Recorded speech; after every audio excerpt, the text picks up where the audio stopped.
Welcome back, everybody, to Paddling Pool 217. It has been a millennia, but it's hopefully been worth the wait as we have two extremely talented teams for grand finals. We have the incredible Please Forfeit, who we saw on stream last have a really strong showing against Lucky Cherries. And we have 1500 V-Bucks, who I've last seen in Paddling Pool in their 1600 V-Bucks form, where they made it to grand finals and forced a bracket reset. So these are two extremely good teams, really intense to watch in the best way possible. How are you feeling, Pat? I am feeling great, and 1500 V-Bucks, they made us wait. They went to a game 5 in their semis that we didn't see. That means they're pretty warmed up, but that also means that they struggled much more than Please Forfeit did against Lucky Cherries. So I think Lucky Cherries might have a bit of an edge, though they might be cold from waiting from the V-Bucks.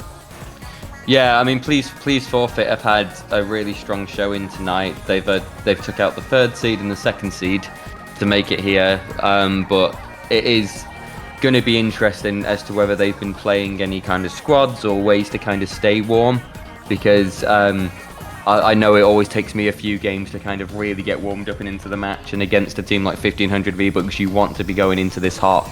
So yeah, it'll be really interesting to see if 1500 V-Bucks are feeling the fatigue where they've had to wait, or whether we're that we're going to have two teams on a very even footing here. But yeah, it's finally happening, and we'll be starting on Umami splat zones and then going into 4 hopefully glorious counter picks. So these are two of the best teams out there right now, playing at their best and with creative freedom on the maps that they go to after each game. So I'm expecting a lot of action. It's going to be quite tough following up how hardcore that game between Please Forfeit and Lucky Cherries was, but yeah, 1500 V-Bucks, they always entertain as well. So let's see what we're in for here.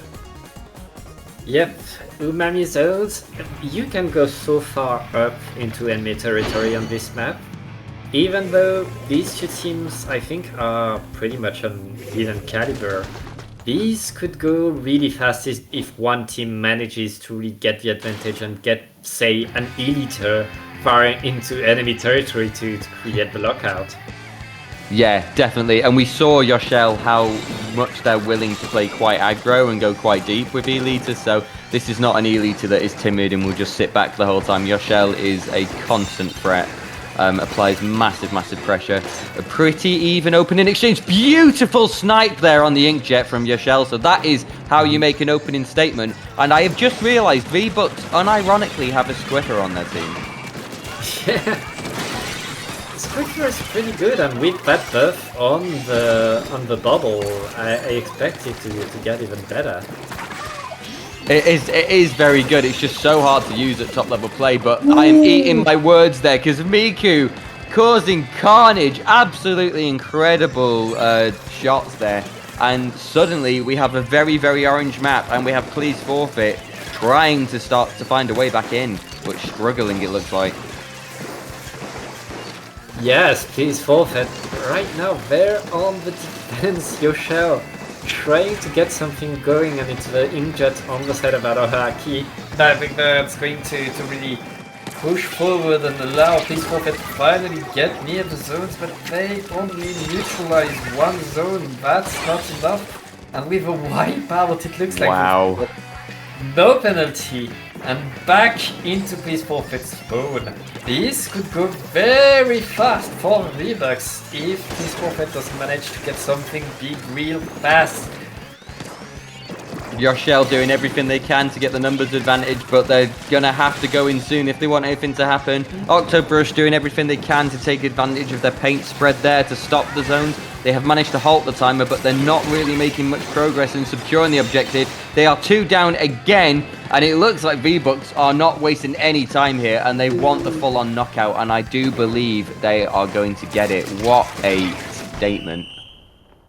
Yeah, that's going to be a KO and a very fast game 1 for the V-Bucks. Please Forfeit.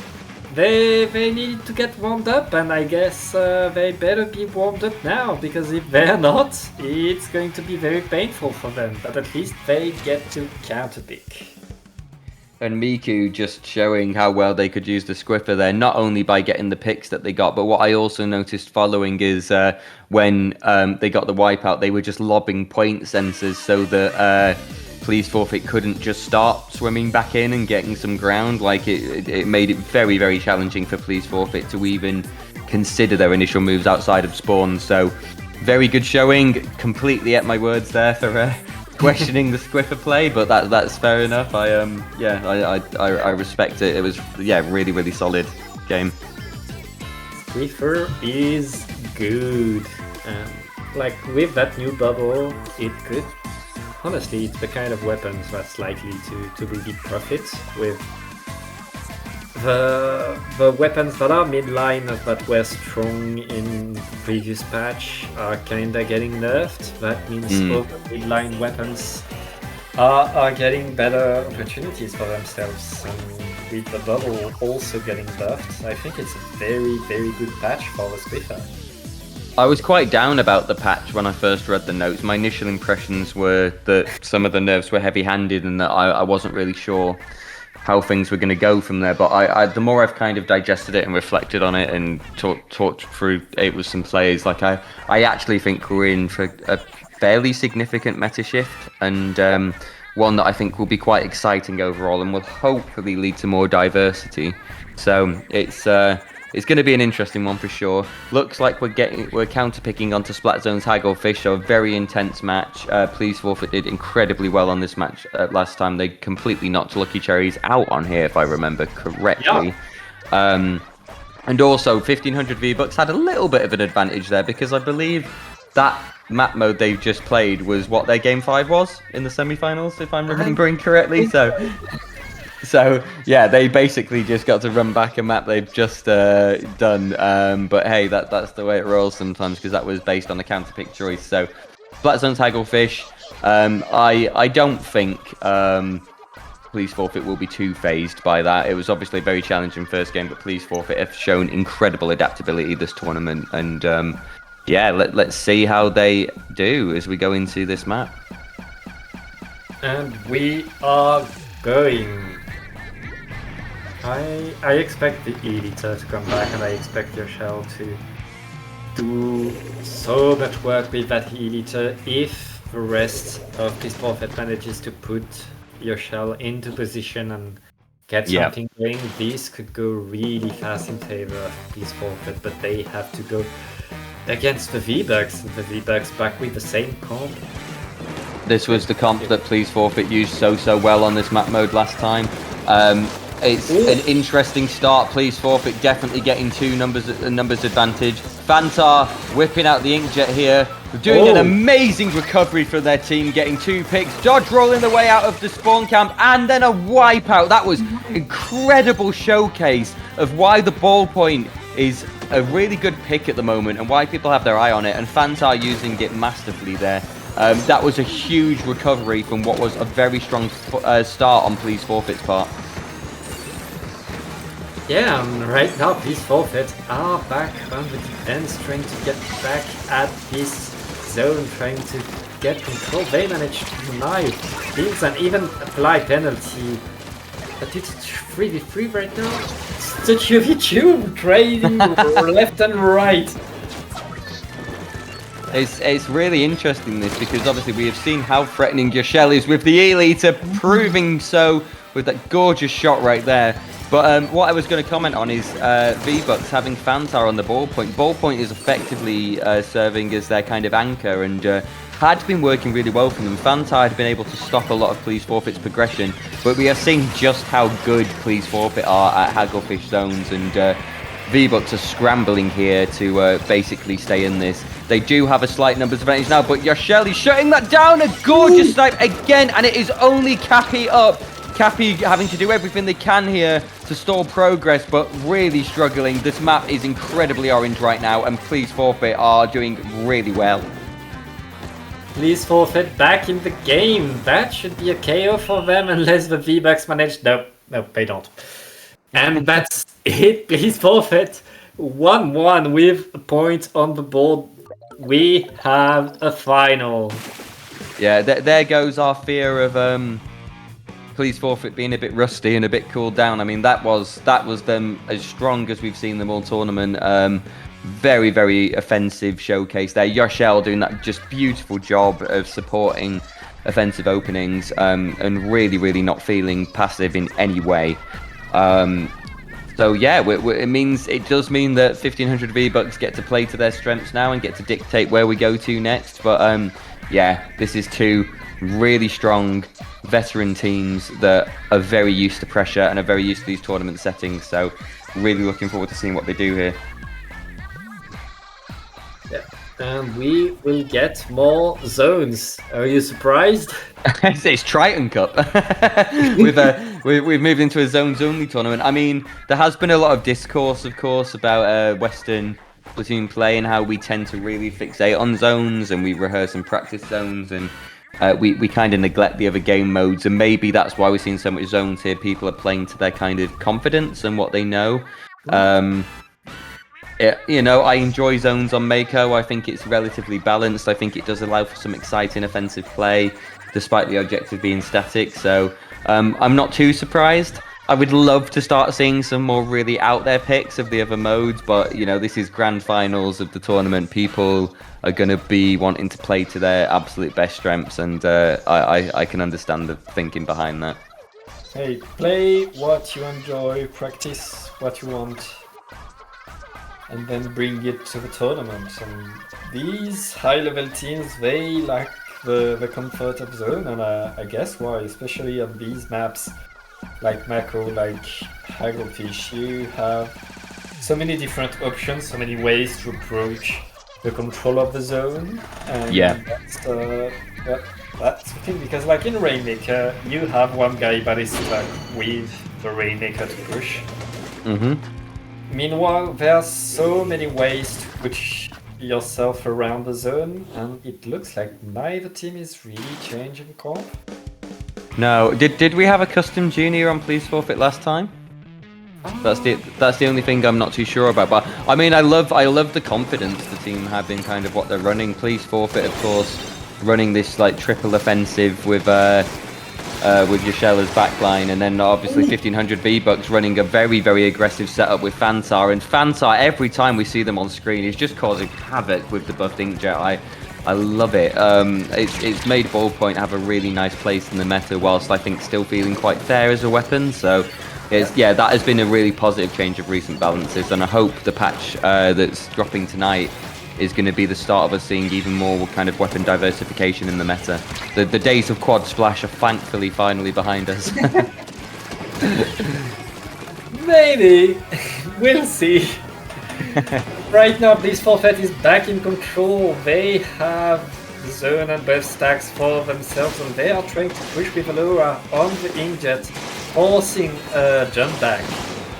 That's going to be the lead for Please Forfeit. Yeah, not too shabby. That being said, this game looks a lot more even than what we've seen in the last couple. Please Forfeit now having a numbers advantage, managing to hold the zone really well, but it's two aside. It's not comfortable by any means. The jet comes out again, followed by a Booyah Bomb. Really lovely combination there. So that is going to be a penalty applied by 1500 V-Bucks. But it does feel like 1500 V-Bucks are struggling a little bit and having to scramble to get these penalties. Please Forfeit, just showing how relentless their kind of comp has been at applying pressure throughout the map. Yoshel making sure that nowhere really feels safe, and then all the offensive players really capitalizing on that. So it's looking pretty dynamic. It's looking slightly in Please Forfeit's favor. 1500 V-Bucks, incredibly strong team, and you can never count them out. The V-Bucks right now looking for an opening, looking for a way to get to that zones before the timer ticks down, and the Please Forfeit, they are done with their penalty counter, popping the Inkjet. Aloha too, we see every special going there. No penalty though, and Please Forfeit is still making the timer go down. Yeah, I mean, this is looking really solid, because I think 1500 V-Bucks did a good job of trying to coordinate their specials, but Please Forfeit just were ready for it, and 3 down there, that is going to secure it. Please Forfeit, very, very convincingly, I would say, going 2-1 up, which is, really impressive. It is not like they're a bad team by any means, but 1500 V-Bucks, you know, the caliber of their players is so strong. It's interesting to see that they're struggling so much to safely get in there, really. Yeah, please forfeit right now. They are one game away from being your paddling pool champions. And it's going quickly, isn't it? I mean, they're very intense games, but they're, you know, managing to get knockouts, which I feel like I've seen less and less of as people have adapted and as the meta's gone on and as people have got better at like retaking the zone or regrouping as a team. But we've just seen really, really offensive gameplay tonight. We haven't really seen that much of a kind of like a stally comp. It's been a lot of really coordinated offensive plays, like, you know, a good mix of skirmishers and slayers, and it's very entertaining to watch. But man, you blink sometimes and the game's gone. Yeah, that's the power of the Elite. That allows you to keep that control so much longer and delay things so much more.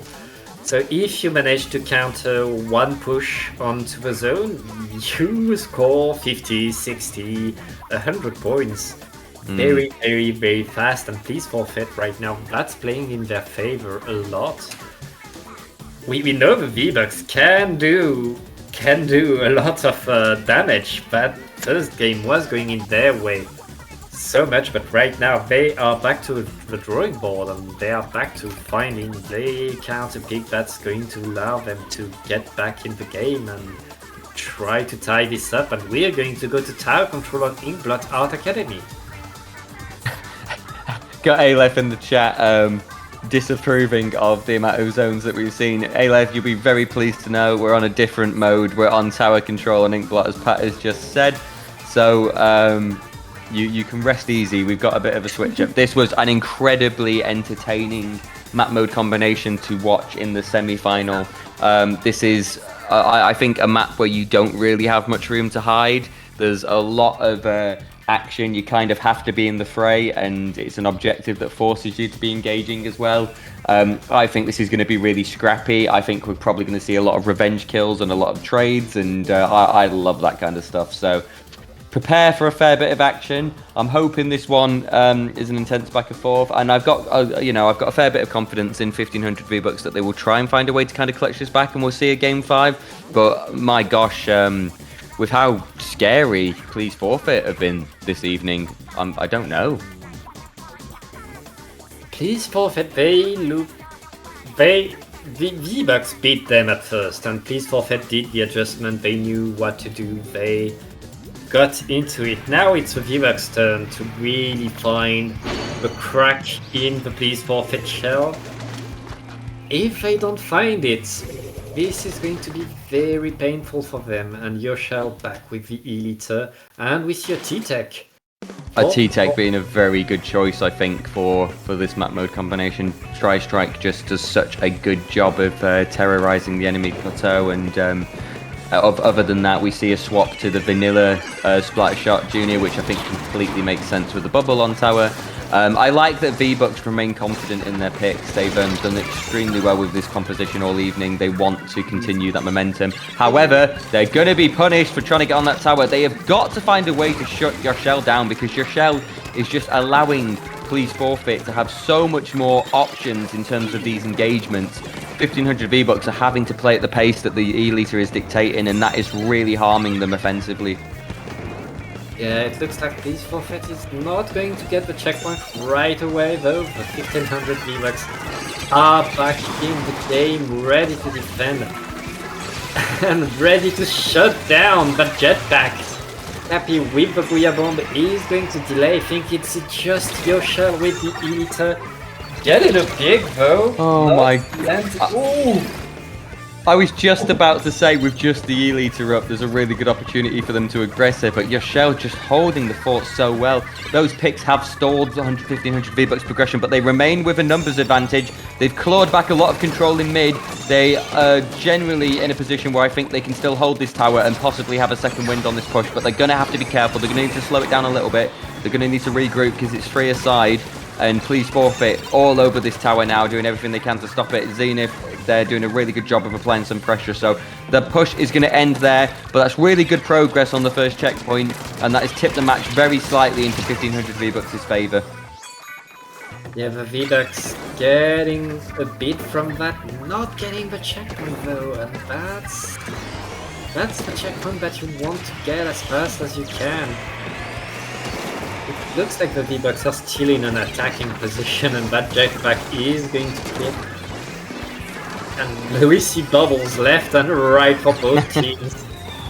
Yeah, the bubble on the Swiffer, with the Swiffer actually having the range to apply pressure from within the bubble, is super useful, but they are going to be punished for continuing to aggress under those challenging circumstances, possibly a little bit too ambitious. And what this has done is this has created the first opportunity for Please Forfeit to do a counter push here. You can see them setting up for it. The junior's trying to farm Bubbler, doesn't have it yet, but will probably have it soon, does have it now.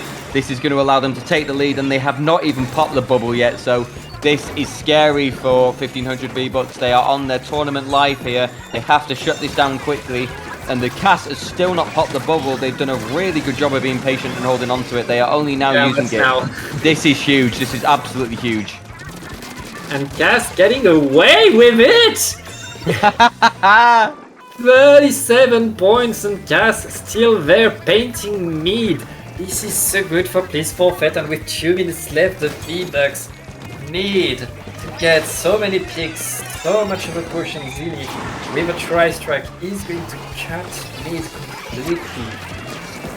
We've got 1:40 on the clock. We do not have much time here for 1500 V-Bucks to find a recovery. They just cannot move. Yoshell, one of the strongest elites in the EU, if not, you know, oh my god, the best outright. And oh my gosh, 1500 V-Bucks need to find a way to shut them down.